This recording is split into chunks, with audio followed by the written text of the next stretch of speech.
Holocaust Education Week. My name is Edna Levine, and I'm the Director of Community Engagement at the Atlantic Jewish Council. And on behalf of our Board of Directors and the Central Library, we welcome you this evening, and we extend a warm welcome to our virtual audience. To begin, it is important for us to acknowledge that our program in the Central Library is located in Mi'kma'ki, the ancestral and unceded territory of the Mi'kmaq people. This territory is covered by the Treaties of Peace and Friendship, first signed with the British Crown in 1725. Our acknowledgement reaffirms our commitment and responsibility in improving relationships between nations and to improving our own understanding of local Indigenous peoples and their cultures. For tonight's program, we very much appreciate the contributions of our partners and supporters, the Central Library, University of King's College, United States Consulate General, Hillel Atlantic Canada, and the Azrieli Foundation. It is now my pleasure to introduce United States Consul General Lyra Carr to provide opening remarks. Lyra Carr assumed her duties as Consul General of the United States Consul General in Halifax in July 2021, only the second female Consul General in the post's history. A career Foreign Service officer since 2003, Lyra came to Halifax after serving as a senior advisor in the Office of Visa Services in Washington, D.C., where she managed interagency coordination and implementation of immigration policies.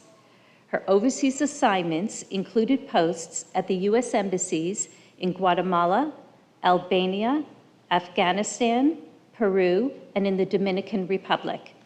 A native of Southern California, Lyra is a graduate of Stanford University, where she earned a Bachelor of Arts in Medieval Studies and a Master of Arts in German Studies. Lyra is the recipient of several State Department Superior and Meritorious Honor Awards, as well as a special commendation for outstanding service in the Civil Division issued by the United States Department of Justice. She speaks Spanish and has studied German, Albanian, and Italian. Please join me in warmly welcoming United States Consul General Lyra Carr.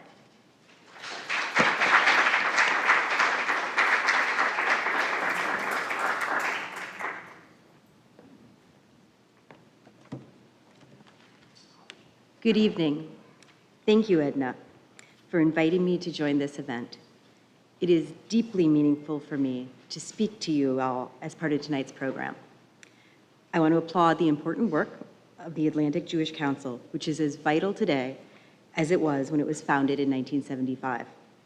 While all aspects of the Atlantic Jewish Council's mandate are important, ensuring the public is educated about the horrors and atrocities of the Holocaust gives voice to those who evil tried to silence.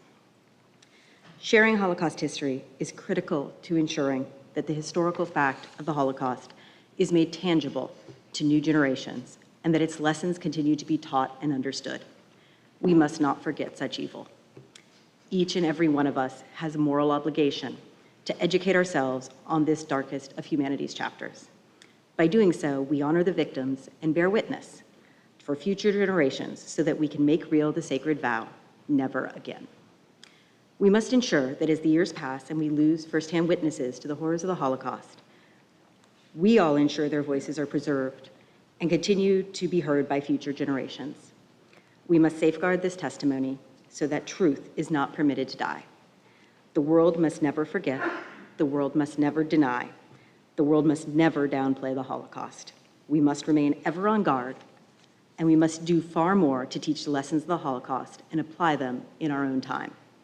We must counter hate and lies with compassion and truth, and we must stand up for human dignity and freedom whenever they are imperiled.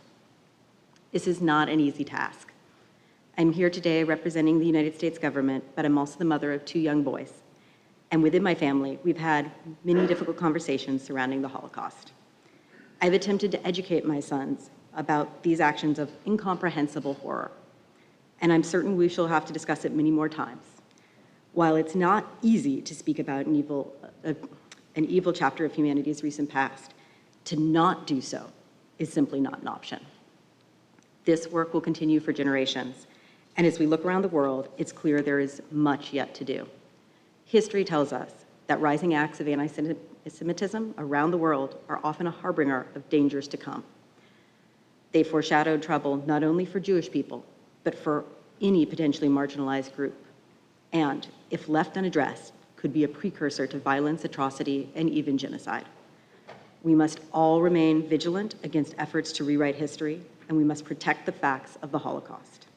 We must speak up against manifestations of hate against any and all groups, wherever such hate appears. And we must do everything in our power to stop conflicts before they start.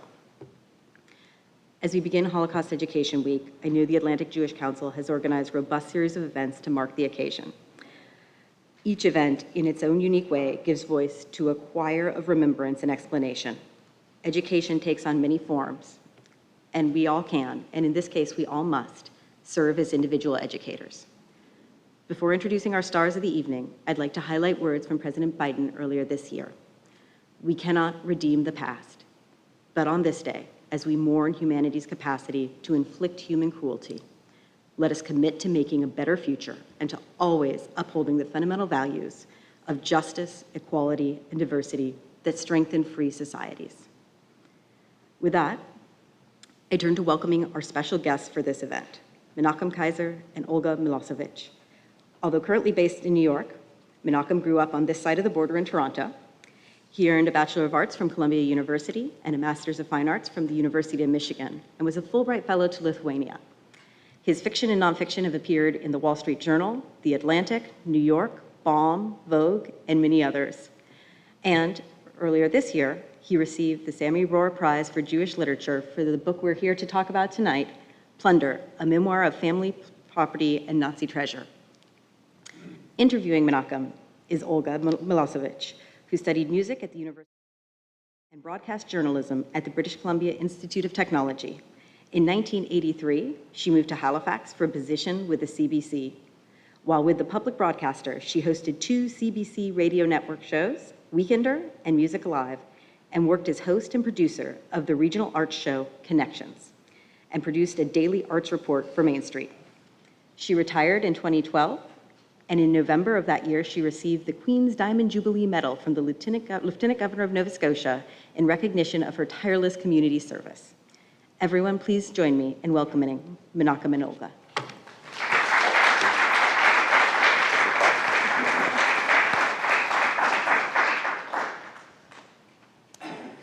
Thank you very much, Lyra. I'd like to begin by asking you, Menachem, can you describe for us the process that really took you to Poland in the first place to reclaim your grandfather's apartment?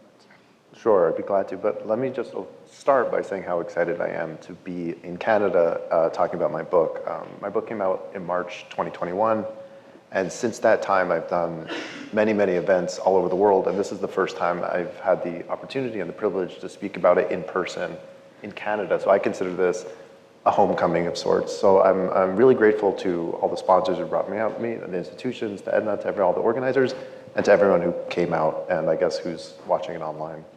My journey to Eastern Europe started, let me even go back as a kid, I really, to be perfectly blunt, I wasn't actually all that curious.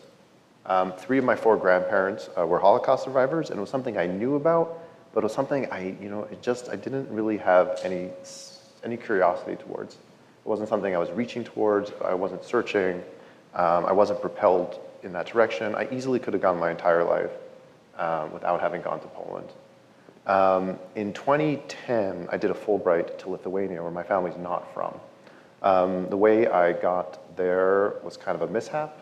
I missed the Hebrew placement exam in university. I missed it, I just missed the date. And I needed a foreign language, so I ended up taking Yiddish. And then my Yiddish teacher allowed me to fill out my own proficiency exam, so I had fluent Yiddish on paper. And then so I did great, and I was told, and the consul could relate, you basically, in order to be competitive for a Fulbright, you need a foreign language. So I was like, I got Yiddish. And they're like, well, you should go to Lithuania. So I was like, okay, let's go to Lithuania. I didn't know anything. I came entirely ignorant. I quite literally could not have found it on a map before I moved there for a year.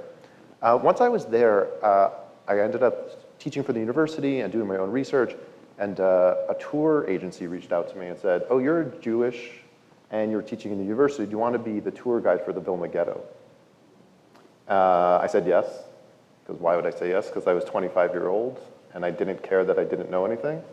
And I was a tour guide. And that's when I actually started learning about the Vilna Ghetto, and that was my first exposure to Holocaust history.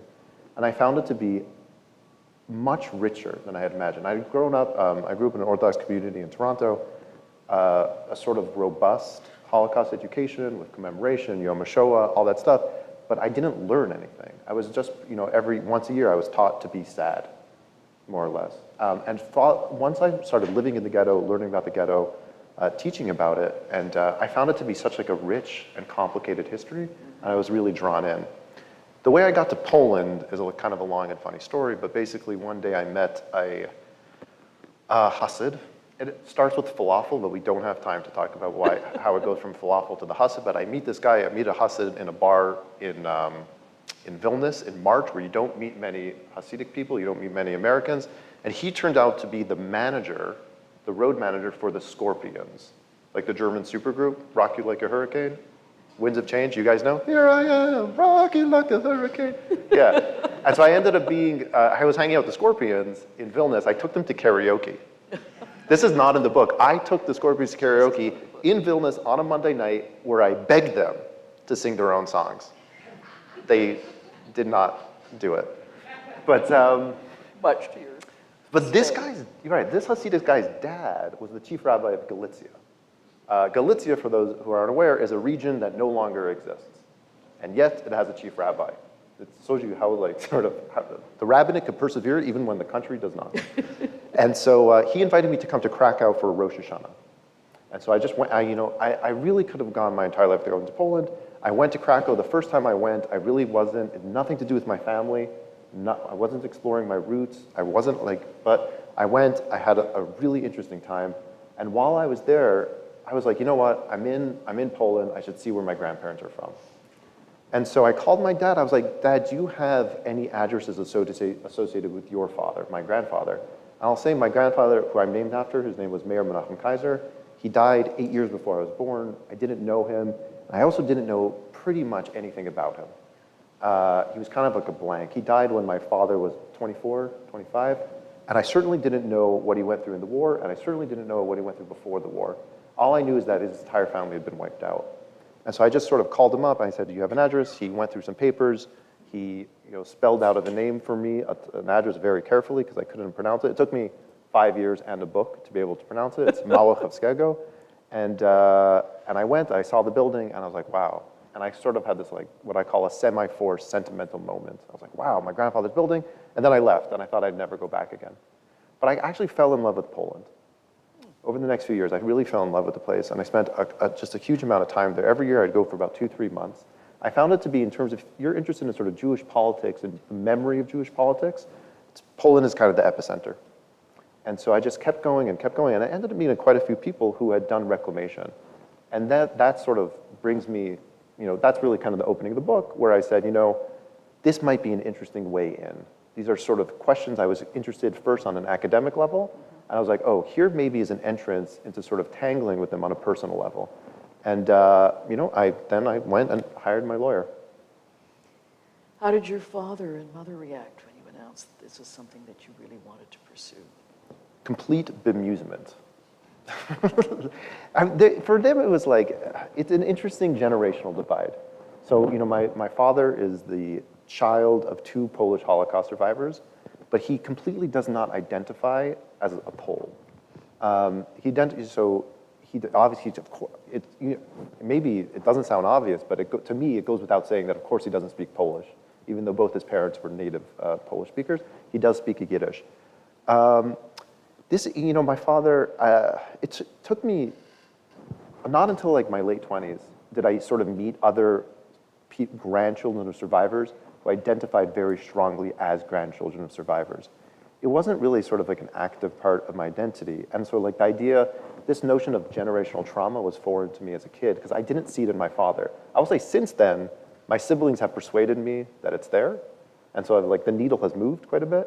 But I didn't have that sense. I didn't feel like a sense of longing or a sense of sort of something was stirred up or there was like I had inherited some sort of trauma or even some questioning. I had to sort of develop my curiosity on my own. So for my parents, they were like, that's strange. And if I will say if my grandfather died a long time ago, if my grandmother was alive, I never would have been allowed to go. Like if she had caught wind that I was spending time in Poland, she would have flipped out. Yeah, we used to lie to her all the time about even if we were going to Israel or South Africa, she was a very nervous, anxious woman. And the reason for that is because there was so much anti-Semitism in Poland. Well, certainly for her, yeah. I don't know. I don't think she was sort of keeping tabs on like what was going on in Poland in like the 90s or up until she died, but she had sort of inherited a tremendous and completely understandable and justifiable amount of fear and trepidation around the country. Yeah.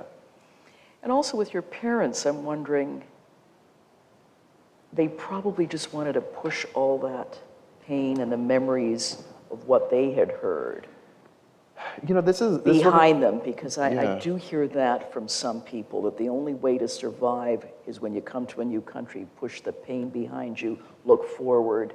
And so I'm just thinking that that might be why you weren't burdened with that, or why they didn't share that painful history with you and your other siblings. I would say from all the vantages in which I try and explore my story, my family story, I would feel the one I'm least comfortable with is the psychological. And so, because I just don't feel comfortable sort of trying to peer into my grandparents' brains, because I didn't know my grandfather at all, and my grandmother was very distant in a lot of ways. Her English wasn't fluent. We loved her food, but I don't ever recall having sort of a deep or intimate conversation with her. I don't have any memory of her sharing real feelings except sort of anxiety. But that could be about the fact that I wasn't finishing the soup.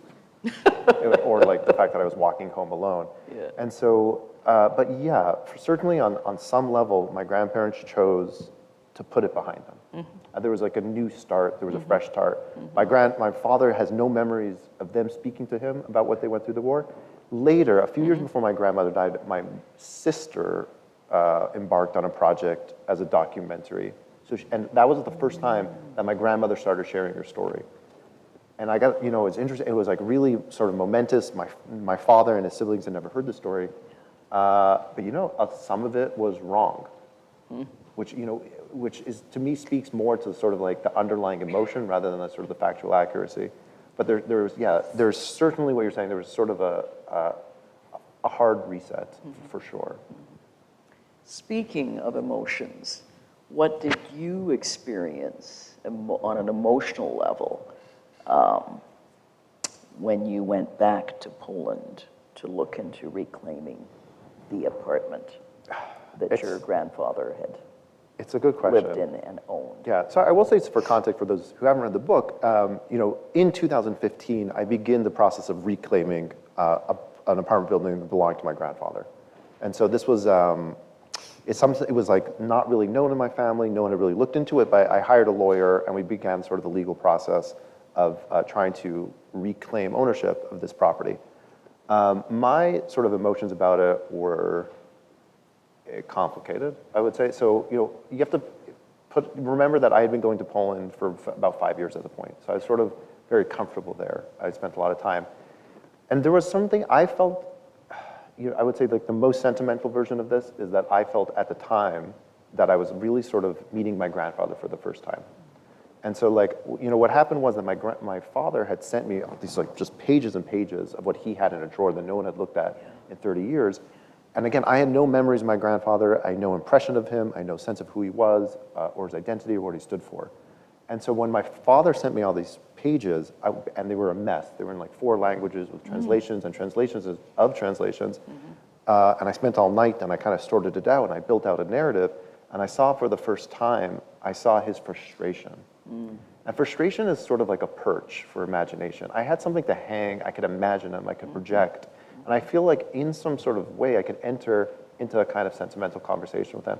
So like, it sounds a little sentimental. I'm kind of allergic to sentimentalism in these kinds of stories, but in a really real way, I felt like I was meeting him.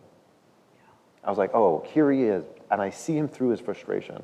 And I see that he died before he was able to do it. What does it mean for me to sort of stand in those shoes? And I don't think that's, you know, it cuts both ways. There's me sort of picking up where we left off, but there's me also saying, defining what I'm not. Like, do I have that sort of moral authority or not? And it becomes like a very self-interrogatory quest. You dedicated the book to your grandfather, to Zadie. Yeah. If your grandfather, if you were able to talk to your grandfather by some great miracle, you could have communicated with him before he died, talk to him, ask him something, what would you have wanted to ask him or tell him? You know, I'll have a two-part answer. So, you know, in the early draft of the book, I actually imagined a scene in which I was communicating with them. I think I pretended it was a dream. I want everyone, here's a little hot tip. If you ever read a nonfiction book and someone has a dream in it, they made it up. I promise you. They completely made it up. It's just a convenient way to say what they're saying and no one can catch. There's no fact checking. So, but it got taken out because it was kind of silly. And then one of the very, very early interviews I did after the book came out, someone asked me this question. And it happened to be that my father was on, it was a Zoom, and my father was there. And I was like, you know what? Don't ask me. Ask my dad. And so he unmuted himself, and he answered the question. I was like, I don't know him, and my father is the closest thing I'm going to get to a spokesperson for my grandfather. And he turned the question around. He said, it's like, the question is not, what would you say to your grandfather? The question is, what would your grandfather say to you? And my father, and it was, you know, a really touching moment, and we don't always see eye to eye about like tradition and legacy and practice. But he started saying, from my grandfather's perspective, started talking about the importance of tradition and legacy and upholding it. And again, maybe I don't agree, but I appreciate the message, and I really appreciated the medium. And in the days after that, my father actually wrote it up. He wrote like a letter from my grandfather through him to his children and his, you know, my father took it a little far. He also sent it to my cousins who were more confused. But, you know, I like that. I was, you know, I don't know what I would say to him, but the question became an opportunity for some kind of conversation, like a really kind of interesting sort of multi-dimensional conversation, which I was really appreciative of. It's a beautiful story you've shared. Now, let's move on to something amazing which you discovered when you got to Poland on that trip in 2015. Let's project the photos of the caves and tunnels that Menachem visited on that trip. Menachem, you know, walk us through these caves and explain how you first met the treasure hunters. But Sure. So I'm going to beg everyone's patience. I'm going to talk for a few minutes in order to give context. It's going to be very weird, but I promise by the end of it, I'm not going to promise it's going to make sense, but I promise we'll stop being weird. Okay. The book basically follows two threads. One of the threads is my attempts to reclaiming property, and that becomes a sort of like very legally and morally complicated challenge. And it's all sorts of like kind of zaniness or Kafkaesque or surreal, whatever sort of adjective you want to use, including the one that everyone likes to cite is that I had to prove that my relatives who actually died in the Holocaust were dead.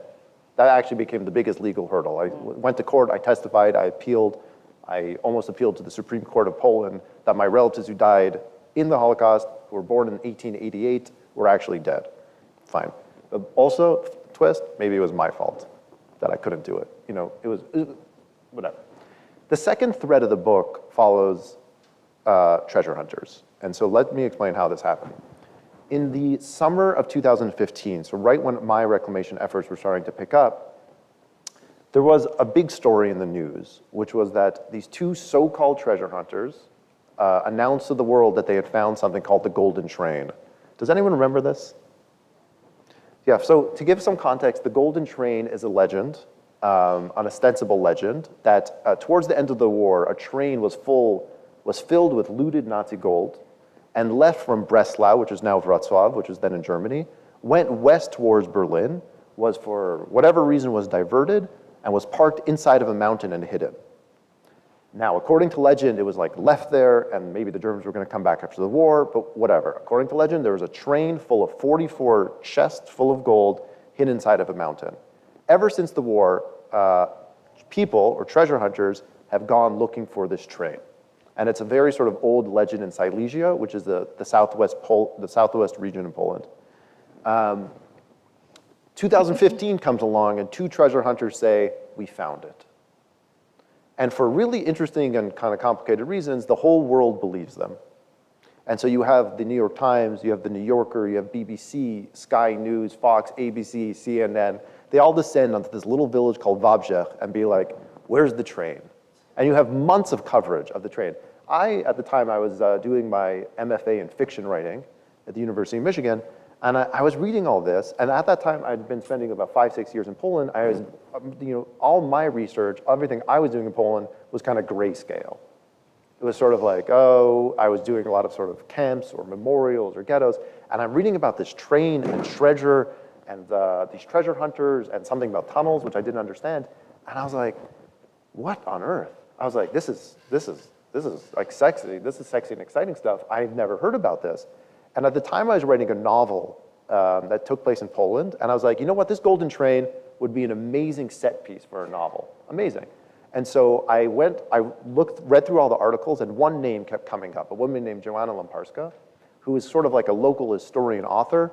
I reached out to her on her website. I was like, would you take me for a tour? And she said yes. So that summer, so the following summer, 2016, and again, this has nothing to do with my research, nothing to do with my family, nothing at all. I was like, cool, treasure hunters. And I went to Wrocław, she picked me up, and she introduced me to the culture and the people. And I'll speak about both of those very quickly. The people so there's a very large community of treasure hunters. It's a very large subculture, probably between 100 and 150,000.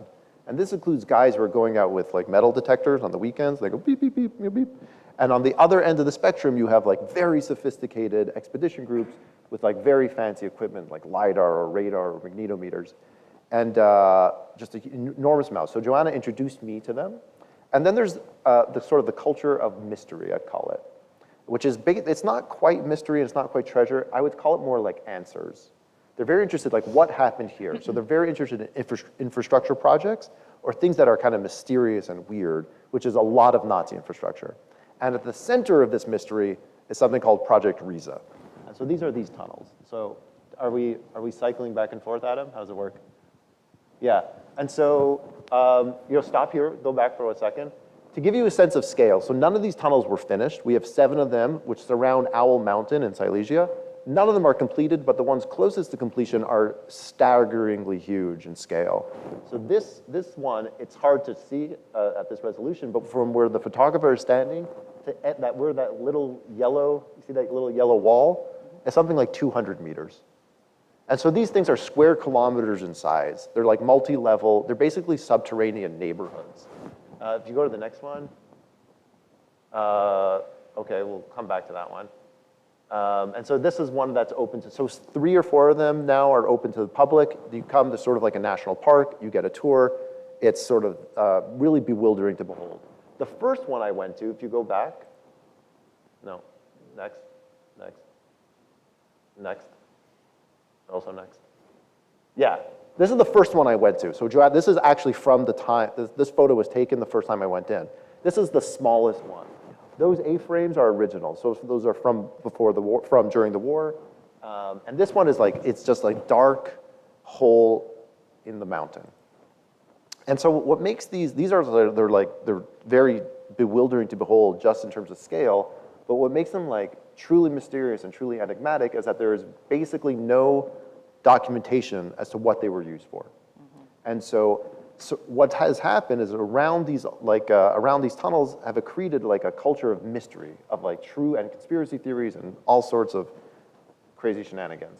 And so the treasure hunters are all obsessed with them, obsessed. Like this is, if you're a treasure hunter in Poland, you know about Project Riza. It's where you start. It's what you're obsessed in. It's what you want to, like it's the Moby Dick of treasure in Poland. Now, so how did I get involved? So Joanna introduced me to all the treasure hunters, and I hang out with them, and I'm like, okay, they take me. And then we were just getting a beer after we hung out, and one of them, I'm asking them all these sort of softball questions, like, what kind of treasure did you find? Or what's your job? Or where are you from? Or how'd you get interested? But I have a friend who asks a much tougher question. She really asks like a much sharper, much more chutzpahdik question. She's like, you're all very macho, because they're very macho. They wear like army camouflage and they have all these toys. And she's like, but what about the fact that 14,000 Jews died digging these tunnels?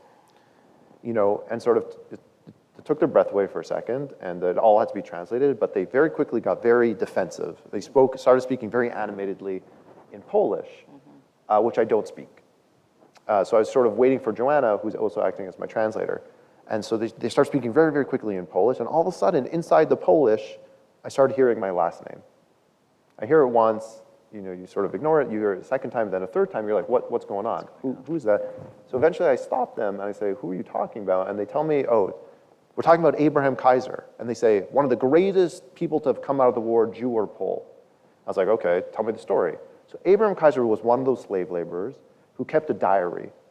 And as he went from, his story is remarkable in itself, and we'll come back to it. Yeah. But after the war, he survived, and he collected all his scraps that he wrote, scraps of cement packaging. And he took this big sheaf of notes, and he brought them to an editor, and it got turned into a book.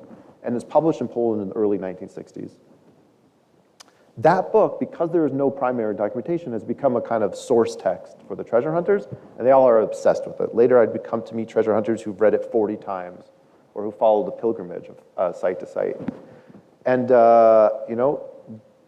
I ended up buying one of the diaries at the gift shop. It's put out every year by Menachem Kaiser. And later that night, I ended up sort of Google translating the preface and realizing that he was my grandfather's closest surviving relative. It was my grandfather's first cousin.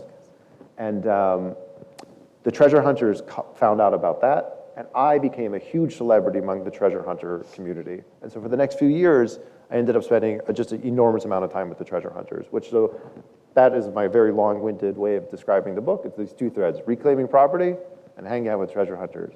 Do they have anything to do with each other? Find out. That was important to talk about that. I'm curious, do you still have any contact with any of these people? The treasure hunters? Oh, tons. Yeah. They're the ones who read English read the book right away. And they're obsessed with me. They call me, they don't know my name. And they know my name, but they don't know how to say it. So they call me something else every time I go. So the first one was Menachem, which means Munich in Polish. But then they gave up on Menachem and they started calling me Manhattan. They love calling me Manhattan. And so, I've become kind of like a mascot. They really like me. The question is, they were really upset at me 2 years ago. And I didn't know why. And then I figured out that someone else had wrote a book, which the treasure hunters appeared, and an excerpt of that book was sort of circulating in Polish, and they thought it was mine. And they thought I was making fun of them. Now the question is, my book is going to come out in Poland. I don't know what's going to happen. It could be some of them will be upset. I don't think so. I think the most important currency in this world is attention. And so, but I've spent a lot of time with them, and I'm still in touch with a lot of them, yeah. So you mentioned that you're planning to publish the book in Polish, in Poland? In Poland, yeah.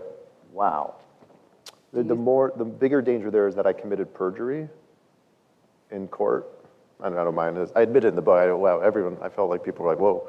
But I committed perjury in the book, in court, and maybe that doesn't go over well. Maybe I get indicted in Poland. I'm not worried. Yeah. And I think getting indicted in Poland would be a great. It's not. I'm not writing a sequel, but a sort of. But I'm curious. Do you think it's going to be a challenge to have it published there, given the Polish government's role, really, in, as you know, in stifling historical analysis of the Holocaust? The government is not a good government. I will definitely grant you that. It's sort of a right-wing nationalist, and it's a government that is absolutely guilty of revisionism and is sort of implementing policies that are let's say, I would even go so far as to say it's anti-history. But in terms of, like, it is still a free press, I don't expect, it would be very, very weird for the government to sort of interfere with anything I was doing. I'm a schnook. I'm a schnook from Toronto who wrote a book. Like, I think from very high-profile historians are being treated very badly. People who are administrators or academics in high-profile jobs that either require government funding or directly or indirectly, it is a shanda, what's going on. But for me, I would be kind of, the one thing I wonder is that if somehow the judge, in my case, reads the book and tosses out my claim, because the claim is still ongoing, that would be the most ironic ending to my reclamation efforts. That the book I wrote about the reclamation ends up, torpedoing reclamation. Share with our audience that whole process, frustrating process of reclamation, the bureaucracy that you encountered in the Polish legal system, and also the broader society in trying to reclaim your grandfather's property. Sure. So I think often when people hear sort of reclamation, it's a little bit of a misnomer. So there are reclamation you could try to reclaim property that tends to be there's someone on the other side. And you're trying to reclaim them from someone. Somehow, through some sort of legal mechanism, someone else has got the deed. And you need to find another legal mechanism in order to wrestle it back. That is, for completely unjust reasons, very, very rare. It's very, very difficult to do. It's almost never done. The sort of big exception to that is that in the late 90s, the Polish government returned Jewish communal property to the Jewish community. So those were not individuals, those were to the Jewish community. And that has actually created a lot of problems. But largely it was an issue. Yeah, that was sort of straightforward reclamation. It created a lot of problems. Huge amount of problems. I think there was a gigantic infusion of money, and then now there's a tremendous amount of corruption, just a staggering amount of corruption, and so and just a lot of infighting, and there's not really any oversight to that. So it's a little bit of a hot mess, but. For individuals, reclamation, once it's sort of either maybe it was nationalized under the Soviet occupation or somehow someone got the property, very, very difficult. My claim in contrast is not that. My claim is actually a straightforward inheritance claim. So I'm coming to the city, I'm saying, look, city, if you go back, if you pull out your own records in the courthouse from 1932, my family's on the deed. And look, it just hasn't been updated because all the owners were murdered and their heirs were murdered.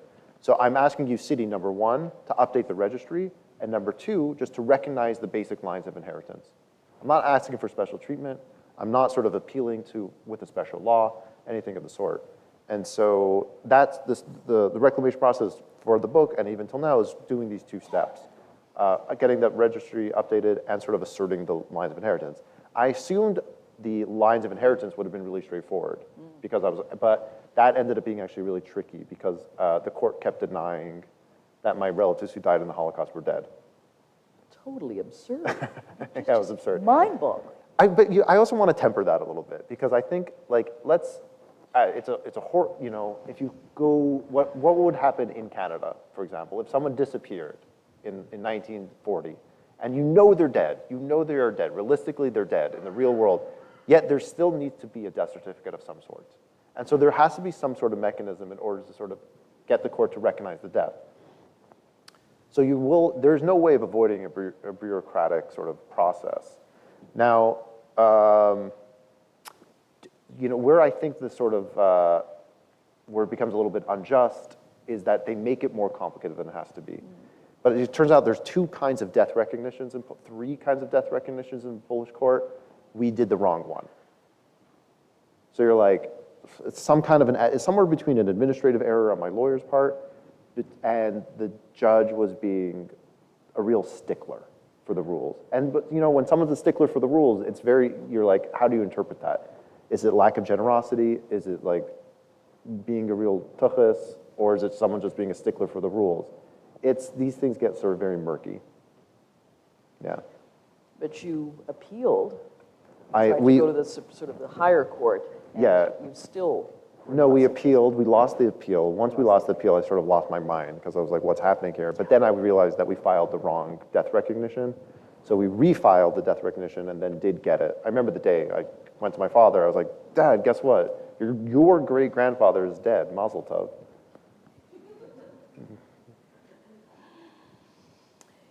Speak more about the memoir. Share with our audience this incredible memoir that Menachem Kaiser, your grandfather's first cousin, produced. He wrote this while he was interned in the concentration camps, first in Auschwitz and then in various Gross-Rosen camps in Lower Silesia. How did you feel when you discovered it for the first time and read it? How did you react? What did it reveal to you about this man and how he coped with this horrific experience he was living through? So the story behind the memoir itself is really kind of amazing. So Yeah. basically, he was in a series of camps. And in these camps, he stole scraps of cement packaging, and he would scribble his notes. And he was transferred from camp to camp, 8 camps in total, and he would nail these scraps of cement packaging to the underside of the latrine. Eventually, he escaped, and he meets a German woman whom he convinces to hide him. And then he stays there for about a month. This is all in the memoir. And then he sort of comes out, and he's liberated, and he borrows, I was told this later, but he borrows a bicycle from the woman and collects the notes, rides from camp to camp and collects the notes. And so the book, it comes out in Poland in the early 60s. There was no English edition. I hired my own translator to do a translation. I think, the book is, I have to say, one, I've read a lot of Holocaust memoirs, and they're all extremely important. I wouldn't say they're often very, of literary note. It's tricky to start ascribing sort of like literary metrics to Holocaust memoirs because that's not necessarily the point. But this happens to be an extraordinary memoir in its own right. He happens to be like a very powerful, very spare writer, and I was really astonished. But it's a very, very tight story. It starts, the first sentence is, "We are on a train." And so you're like, it starts in August 1944, and it ends in April 1945, in June 1945. And so you don't actually get any sense of him, nothing. Like he references a wife and a child, and you start out, like someone else in the book tells him that they died in Auschwitz, and he kind of doesn't believe them. There's some really some moments in there that, there's a moment where when he finds out his wife and child are dead, and he sort of gives up. He's like, I have no reason to live anymore. And he tries to kill himself. He lies down in front of a train, and he's sort of too light, and the train just pushes him. He can't offer enough resistance. And you're like, that's, for even for when you're sort of like steeped in this literature, and I've read a lot of Holocaust material, a lot of Holocaust books, and then you read an image or sort of like an anecdote, you're just like, it really shatters you. And so, but I still didn't know that much about him. There was something like, he was very elusive. I knew his story, but it was bounded. I knew how it started, I knew it would end, but I didn't know who he was before, I certainly didn't know who he was after. But there was quite a run-in at the airport that's an amazing story, with his, the son of the German woman who protected him when he got out of the camp, escaped as the war was ending.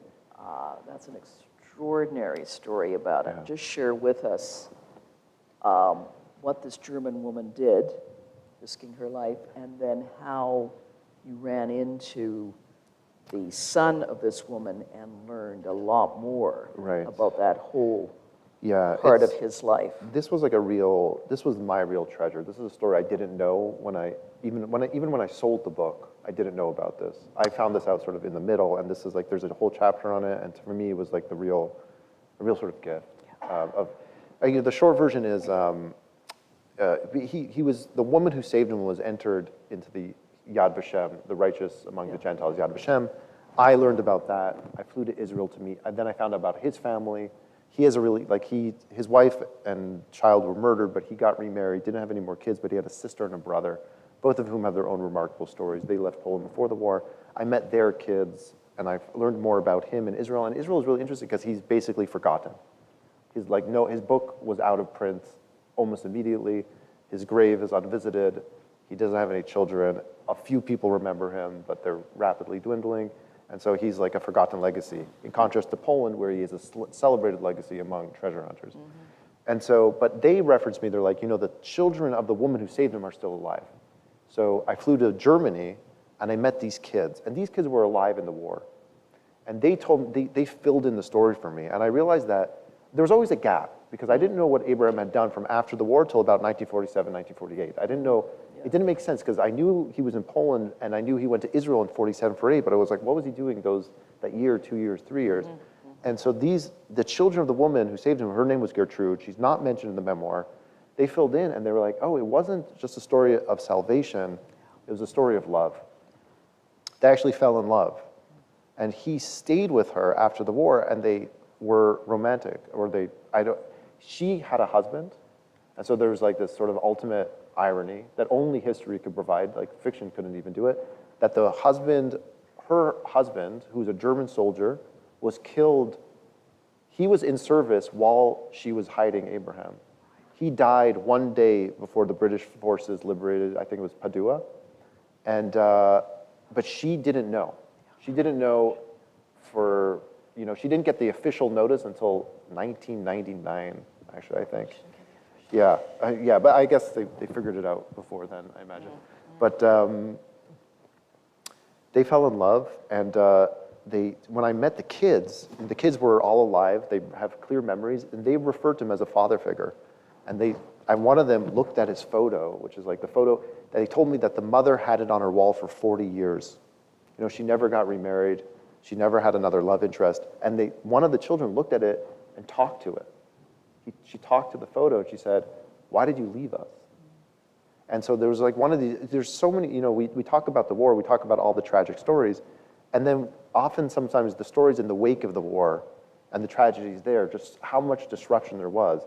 Because, they just sort of happenstance, they left all the Germans in Silesia, there was a forced expulsion, which I believe was the largest forced immigration in history, which is it's not one of the histories that's often studied, but post-war German, the German nationals were forced back to Germany, and they could have gone to West Germany, they could have gone to East Germany, and they happened to go to East Germany. And they were just separated. Abraham, apparently, this is the part I have to speculate, Abraham wasn't willing to go, and she didn't want to go to Israel with her 3 kids, or 4 children. And so, it was one of these, it's just like to sort of stumble into this love story where, I thought it was like a straightforward story of salvation, and it wasn't. It was something much richer. Yeah, it was a really interesting turn of events. You also get into conspiracy theories in your book. What do you make of the rise of anti-Semitic conspiracy theories that are happening here in Canada, in the United States, and abroad? As you mentioned earlier, many countries are turning right-wing, and look at who just got elected in Italy, a fascist leader, the first since Mussolini. Share with us your feelings about what's going on with this around the world. To explain how I got involved in conspiracy theories, so around the sort of Riza project, those tunnels which we showed before, there are a tremendous amount of conspiracy theories, and they're very, very strange and bizarre, and they're like anti-gravity conspiracy theories, or sort of time travel, or lasers, or ancient alien occults, and there's, at first, I kept hearing them for a long time from a lot of the treasure hunters, a lot of people involved in that region. And for a long time, I ignored them. And eventually, I was like, wait a sec, this is too endemic to ignore. This is something pretty essential. And so I spent, by far and away, the most research-intensive chapter. I spent like 8 months researching conspiracy theories.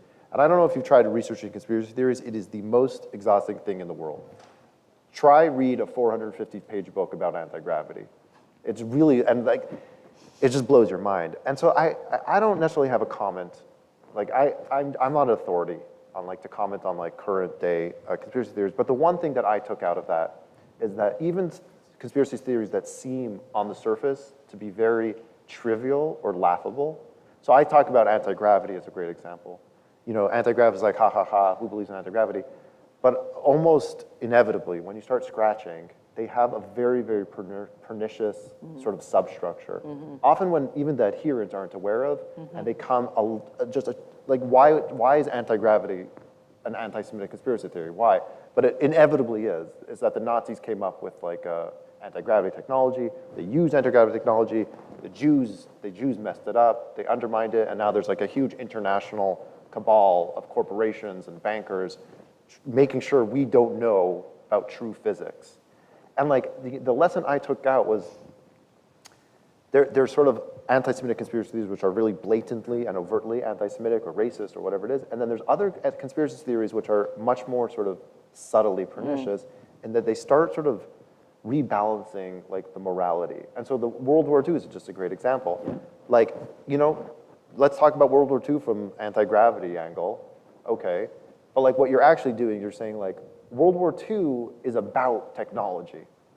And so all these books, I read this 450-page book by a man named Joseph P. Farrell, who's like, you know, who considers himself a world-class World War II historian, and he doesn't mention this once. Like he doesn't mention Jewish suffering or Nazi complicity, and so you're like, who are the heroes of this story? And that was the question. That was sort of the lesson I took out. It's like we tell a story. Don't just like look at sort of who it's very directly impacting, but look at sort of like the implications of it. Look like what is it emphasizing and what is it de-emphasizing?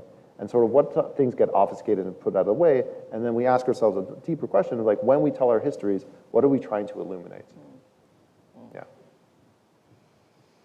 What has been the reaction to your book thus far? It's been fun. It came out March 2021. It came out during COVID. I guess a lot of people seem to have enjoyed it. I get questions all the time. There's a cliffhanger at the end. At this point, it's something like 300 people have written me to ask how the book ends, which I'm shocked. I could never imagine writing someone to be like, what happened in your story? But that's been really fun. And the one thing that what has been really inspiring, which I didn't see coming, is that how many people have reached out to tell me about their own stories of reaching back into their own past, even though there's no clear answers. And like, you know, if I was able to be like an inspiration even to just a handful of people, and that like I didn't know anything about my legacy, and I still don't know anything about my legacy. I didn't learn anything about my grandfather. That's like the irony of the book.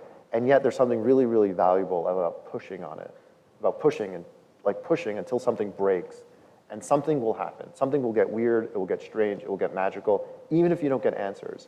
And so like that has been something a lot of people have related to, and I feel just very special to be part of that conversation.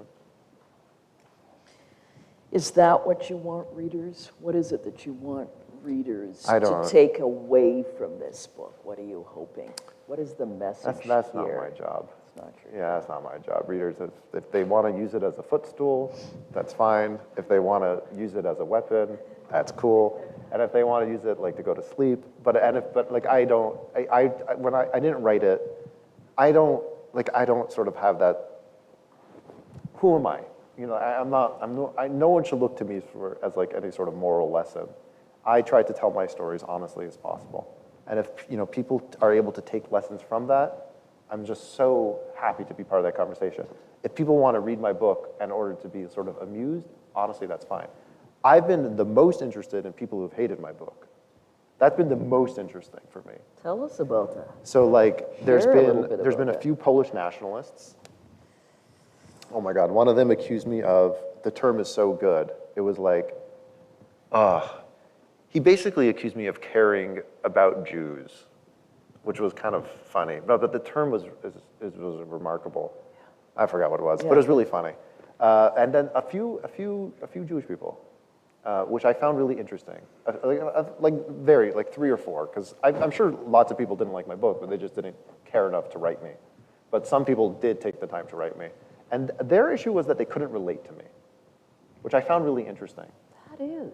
Yeah, because my thing is like, I didn't come in with a sense of like sacredness. I came in with a sense of like, sort of like, I'm like, okay. And they found sort of my approach, or the fact that I put like treasure hunters in conversation with sort of Holocaust, like my own sort of Holocaust history, to be kind of sacrilegious. And they found it kind of offensive. I was like, I don't agree, but I'm like, I get it. I get, you're coming from a place of protecting. I get, you're trying to protect. I'm coming from a sense of like, I'm gonna value me, my own sort of sense of integrity and honesty in the search above all else. I'm not looking to protect. I'm looking to tell not the truth, but my truth. And so like, there's a clash there, and I find that like an interesting one. Yeah, they're not, yeah, sometimes they invite me out for coffee, but I don't go that far. Yeah. Are you working on another book? What's in the works next? 'Cause Yeah. This is, I Yeah, hardly put it down. It's just so enticing. Oh, thank you. Yeah, when this book came out, I was like, I'm done with sort of history. Really? I was like, I just want to go back to writing fiction. Why is that? I was just like, I did it. I felt like, not that I accomplished it, but I was just like, I don't have more to say. I spent like 10 years. I was interested in sort of exploring as a writer other spaces. That has not panned out. And so the two projects I'm most interested in are, there's been a lot of spin-offs. There's some film. So I've got very interested in the story of the Golden Train. So I'm developing a movie about the Golden Train. Great. Actually. And so, but the other stuff has been, one is I was on one of those dating apps, and someone, she matched with me, and I have a name that's not that common in most parts of the world, and so she looked me up, she clearly Googled me, and then her first message was, oh my God, I can't wait to read Blunder. And I was like, amazing. That's my next book. I write a novel called Blunder, which is the novelization of what everything happened in the last year. And I was like, then I could do everything. I could like burn every bridge. I could like make sure I'm never invited back to Halifax. And so like that was a project I got really interested in. And the second one is certain stories about gold and Nazi treasure have sort of come my way. And most of them are sort of not necessarily that interesting, but one in particular was sort of really interesting, and I pushed in, and it ended up being far more vast and more interesting than I could have imagined. And and I've been working on that story for, it's going to be a magazine article, perhaps a book, and these guys around me are part of that project, weirdly. One of them is making a movie, and now I'm doing a book about his movie, and I think he's doing a movie about my book. It's just, I don't know, there's someone in the audience actually who's part of that story, who's kind of the subject, and so that thing has sort of grown and has sort of been, and that is like an opportunity I never would have gotten without the book, and so I'm really grateful, and that's sort of to tackle that, but those are sort of the big projects. Great. It's an astounding book. Congratulations. Thank Mazel you, tov. Olga. It's just, Really. as I I'm very said, appreciative. once I picked it up, I could hardly put it down. So many But interesting not as a twists and weapon. turns. What? Not as a weapon. That is a weapon. That's right. That's right. Now we are going to open it up to you, present here, and I don't know if we can do stuff via Zoom, but we're going to have a Q&A with Menachem. I will, maybe no one wants to ask questions, that's fine. But if, I will encourage people who do have questions that I'm very, very not defensive about the material or about this, or if you want to say something that upset you or annoyed you, feel free. I'm actually very interested in hearing it. Or if you're interested in talking about something sort of off the page, like really go crazy with it. Like I'm not protective of this. That's great. That's great. We have two folks on this side, and this gentleman with a mic. So if you would like to ask a question, you can do so on mic so everybody can hear you.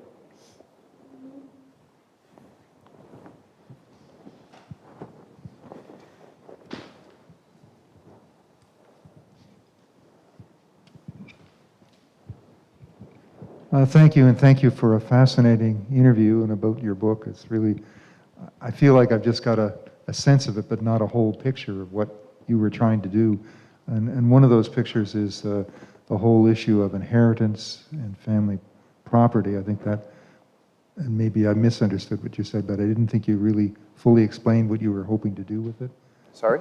I don't think you were clear about what you were hoping to achieve with that.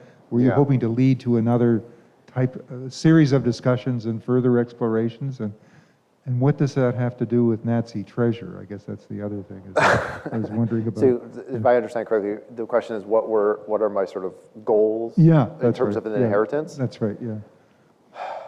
It's a complicated question. I began the process, I spoke kind of a big game, but like when I really began it in the most honest way, it was kind of on a whim. I was like, I could. And like, I was like, I'm in Poland, I know all the people. I called the Hasid. I was like, do you have a real estate lawyer? Of course he did. And so like, and I was just like, I could. But I do think sort of, even when you like get retrospective, motivations could sort of shift and change. And then I was like, oh, there's something here, there's something interesting. And the building was worth a lot more than I thought. I was sort of really naive. I thought the building was maybe worth $50,000, $60,000. But then it turned out the building was worth $500,000, $600,000. And you're like, okay, that's nothing to sneeze at anymore. And so I would be lying to say that the money is not at least a factor. But then what actually happened is I signed a book contract. And this is something that's very, very hard to contain within the book because it gets too meta and starts unraveling very quickly. But it makes sort of intuitive sense when I tell it to you in person. I was like, the book became the goal. Like, this became part of what I needed to do because I needed to do this, both like professionally, like this is how I was making my money, but it was also sort of like I was committed to this project, it becomes a superpower. So like I'm not supposed to say all this because I'm showing how the sausage is made a little bit, but every sort of major setback in the book, you're like, oh my God, I lost the appeal, or I found out that I'm in the wrong building. That's a huge twist, right? Spoiler alert. I spent 2 years researching the wrong building, meeting all the residents, and I find out I'm in the wrong building. And you're like, but great chapter. Great chapter, and you have that thought right away. And I think anyone who's sort of like does creative work understands this on whatever level or whatever scale, as that a setback is super interesting. It's very annoying, it's resource consuming, but it makes things better. And so it's very hard for me to sort of disentangle motivations stretching all the way back because they really, really shift. And like, I'll tell you, this was something I was also told not to tell people, but when I sold the book, when I sold it, what happens is you sort of submit a proposal, the publishers who are interested get in touch with you, and you have these meetings.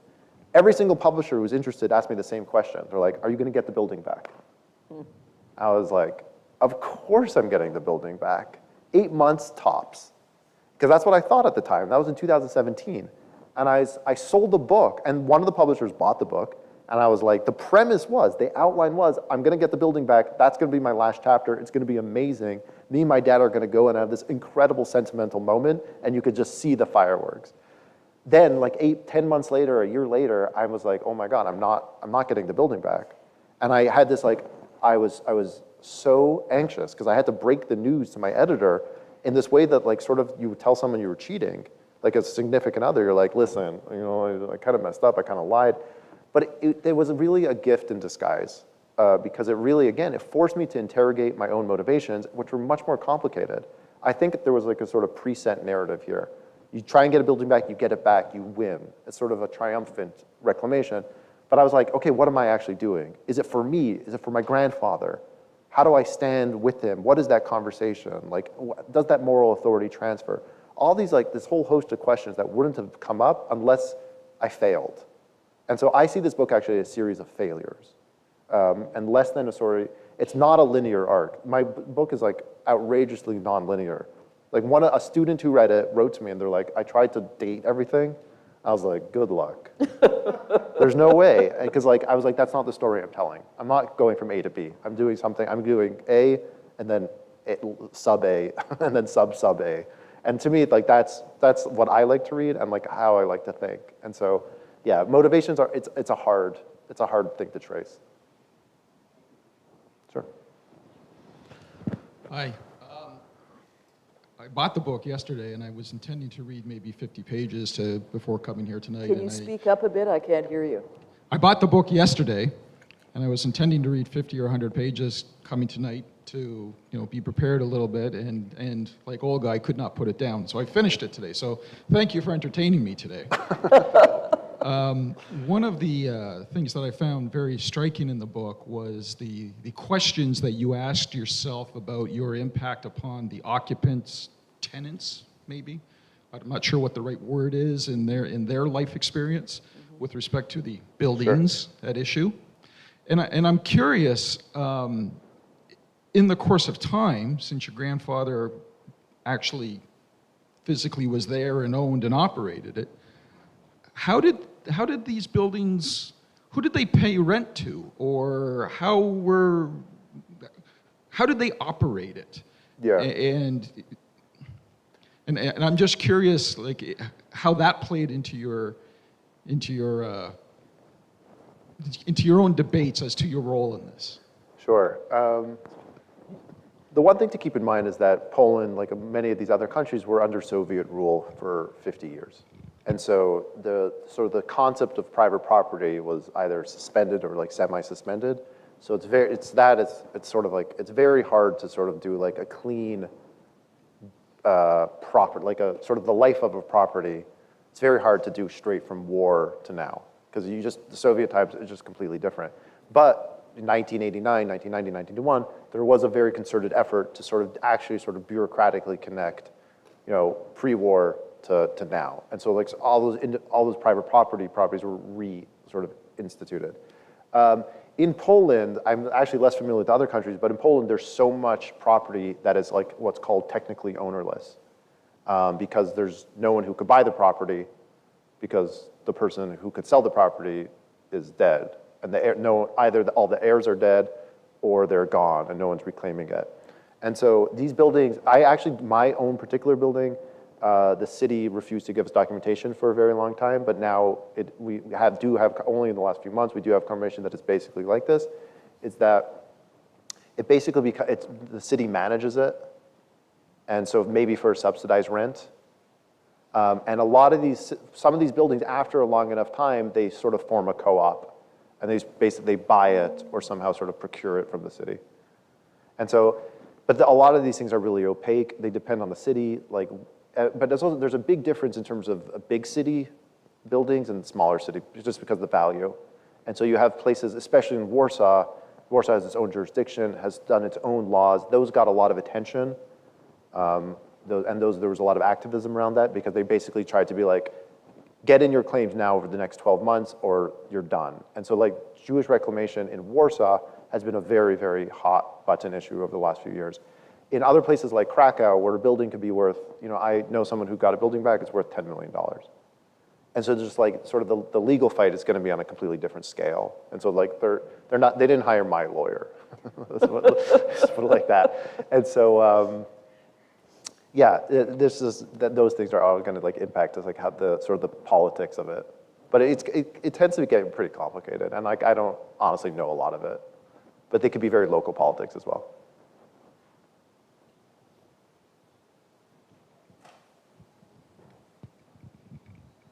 Hi. One more time.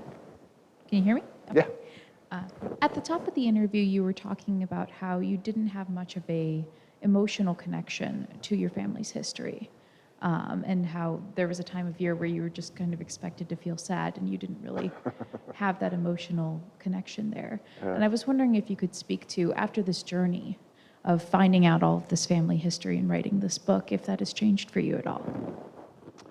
But yeah, I think what for sure, yes. What the bigger thing has changed is that sort of I've become, the thing that like for me, and the thing that I find sort of lacking in some Holocaust education, and I'm gonna say it's gonna sound a little crass, and then I'm gonna make it sound less crass, is that I don't often think what is conveyed is how interesting it is. As in sort of like a lot of these questions that arise out of like, how do you remember? Like, how do you memorialize? Like, what are the politics in the terms of the place?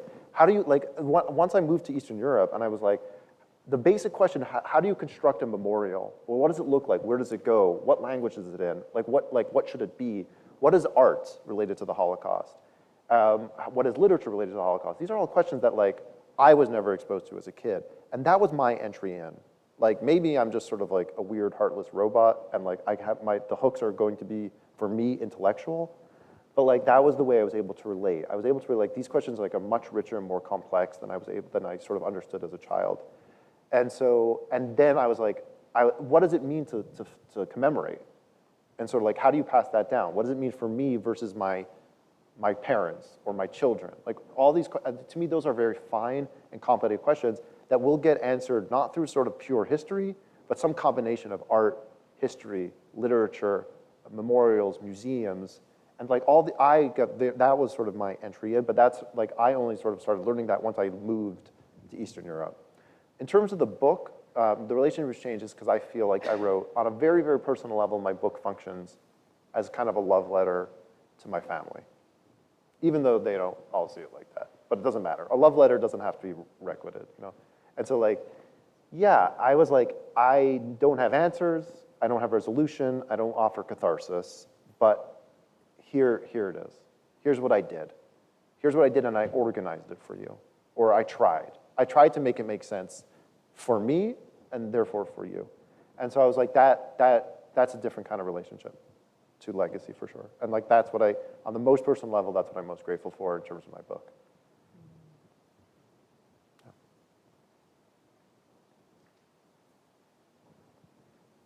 Any other questions? Yeah.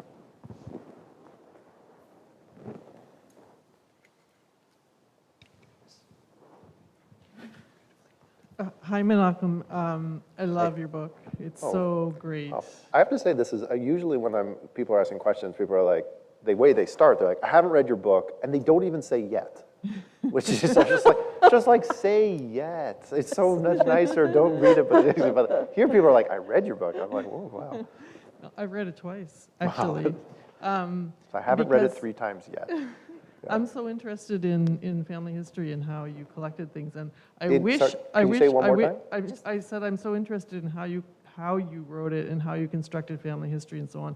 And I wish you would give the spoiler at the end, but probably I'm guessing you're not going to talk about the cliffhanger. So I'm having a hard time. Talk about what? The cliffhanger. It's hard to understand you with the mask. Yeah, I just wondered, did you let your family read anything before you actually published? Okay, so it's funny. The only things I was nervous about, I didn't let them read it because I was like, okay, I'll do this very briefly. And so basically what I did, the thing I was really nervous about is that in my family, for those who haven't read the book, there was a very, very big fight with my father and his brother and his sister. There was just a massive fight that for 10 years ruptured the family. And as soon as I realized I was gonna write a book, my next thought was dread. Because like, how do I write a book about inheritance when our actual inheritance in Toronto ruptured the family? There's no way not to do it. I could not avoid it. And so I was like, I don't know how to do it. And I mentioned it to my parents when I started writing the book, and they're like, okay. And then 2 years later, I was like, so I'm finishing the book, and there's that in it. And they were like, what? You never told us. I was like, I did. But it was weak. And so what I did was I didn't give them the whole book at that point. I gave them that chapter. And they were very, very upset, but not for reasons I thought. They were very upset because they thought my father was basically felt re-traumatized. And he was like, look, he worked so hard to put it behind him. And he was like, if you do this, it's gonna drag us back in. He wasn't actually protective. He didn't feel sort of exposed. He was like, it's going to restart the fight. And I actually heard him. And they asked me to make what were to them very big changes, what were to me were actually very minor. So I was able to change it and make all the language more neutral, and they actually come across looking worse. Because it looks, in the final draft, it looks like a sort of like, you don't know what happened, everyone got in a fight. But like what actually happened was that they don't look bad at all. So they were actually protecting other people. And so two funny little postscripts about this. I did end up giving the galleys. So for those who don't know, the galleys are sort of the pre-publication book, which is sent to reviewers. But those, you could still change words. You can't really change anything else. You can't change a paragraph, but you could change a sentence maybe or a word. I gave it to my mother, and my mother's like, okay. And she was like, she had some things to say, but she's like, could you please take out the curse words? And she's like, the F, I don't know my letters, whatever, all the curse words. And so I did, because I'm such a good son. I took out all the curse words. And then she's like, except penis. Yeah, there's a word penis in there, because I'm referencing a joke. And I was like, she's like, could you take it out? I was like, well, what do you want me to put instead? And she started coming up with synonyms for penis, but I was like, Mom, all those sound way worse than penis. So we kept penis in. And the second funny, so that's the only word. My mother actually runs a library. She runs an Orthodox Jewish library in Toronto, but the book is not in it because penis. But sort of the second funny postscript is when I gave my parents the galleys, one of the things they asked me to do is change the names of my aunt and uncle, so they're not real names. And then my mother was like, you know what? What if you let's share it. Let's share it with your aunt to see if she cares about the name change. And so she read it to my aunt. She read it over the phone without letting me know, and my aunt freaked out. Apparently she was so angry she was hoarse. And I was like, what about? And she's like, because in that chapter, I wrote that Bubby, my grandmother Bubby, had a sofa, and I had this funny line in there. I thought it was so funny that said, when they all were sitting Shiva, they took off the cushions, and I wrote, in parentheses, I was like, minus the plastic cover, if Bubby weren't dead, she'd die, which I thought was really funny. And then my aunt was like, you're a liar. Bubby didn't have a plastic cover on the couch. This is defamation. And I was like, what? This is what we're arguing about? And this is actually my favorite sort of event of this whole thing, is that we started engaging in this like really high stakes battle to prove whether Bubby's couch did or did not have a plastic cover. And we started assembling evidence. There was evidence on both sides. We went all through the archives, photograph and video evidence, started sort of interrogating everyone. There's an essay about this, if you're curious, where I actually show the evidence. So I wanted to put this as a postscript in the book, but my aunt didn't let. So I was like, well, fine, I'm just going to publish it in the Paris Review. So like, to me, that was very, very funny. So there was like that. I was really nervous that my cousins would be really upset. My uncle actually died like 6 weeks after the book came out. So it was like for me, a very tense moment, because what happens? What happens then? Because like, his legacy is sort of getting defined, and he's mentioned in my book a little bit. And so, but it ended up being okay. People, honestly, at the end of the day, like no one cares. Or everyone. I'll say this, you just can never anticipate what people will care about. And so like, what are you gonna drive yourself crazy? You're gonna, like next time I do this, I'm just like, someone will be upset about something, you're never gonna guess what it is, and you're never gonna make them happy, so. I took out, except penis, but I took out all the words, yeah. Yes. Any other questions? Am I in trouble? Am I in trouble for saying the P word? No, Yeah. no. We've got about another 2-3 minutes. Yeah. And then- Thanks so much. That was Sure. very interesting.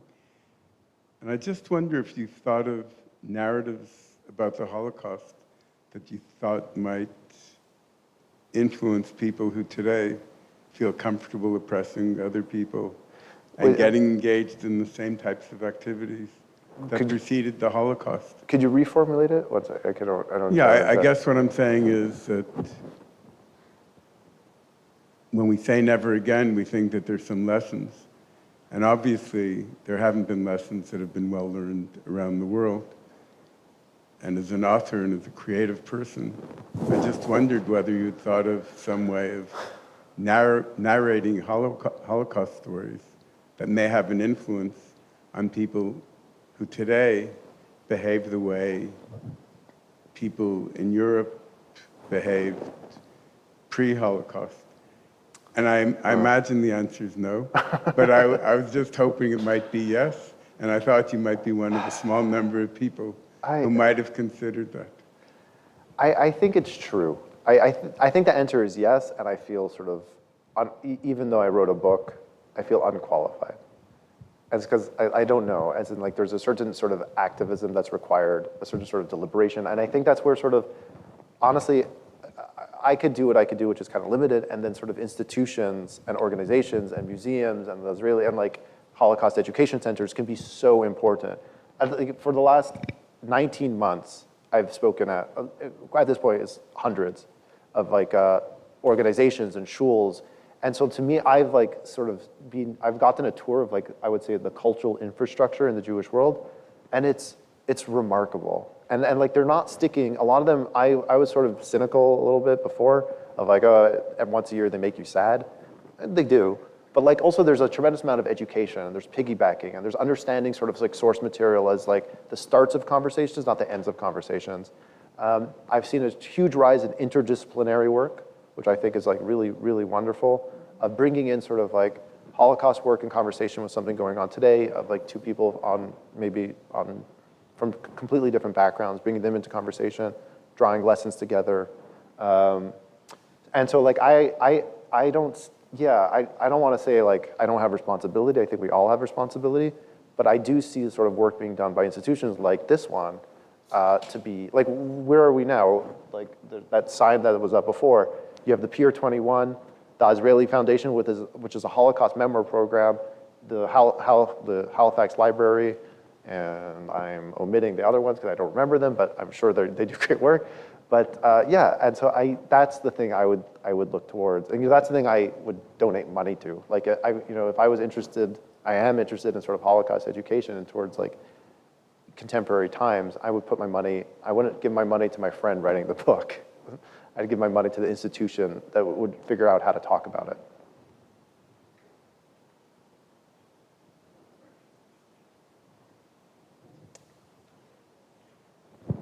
Anybody else? No? Well, if not, then I think we can bring the question and answer session to a close and invite Oh, and the Atlantic Jewish Council, most the Atlantic probably. Jewish Council. Okay, Yes, yeah. yes. I was going to mention, that's the other group who's doing a lot of great work in trying to educate people as to what took place during the Holocaust. Such important work for this young generation of children. They need to hear. So I think we can invite the, Yes. is she available? Oh, yes, there she is, the U.S. first, can I Consul General, ask, Lyra Carr. Yes, can to I ask make the every- closing remarks. Well, I would just actually like to ask everyone to give a big round of applause to Olga and Menachem for this amazing presentation and discussion. This was really wonderful. And then I'd just like to invite everyone to join us for some refreshments and further discussion for the rest of the evening. Thank you both so much. And I think books I'm happy to sign any books if anyone wants. And you could pick what I write in them.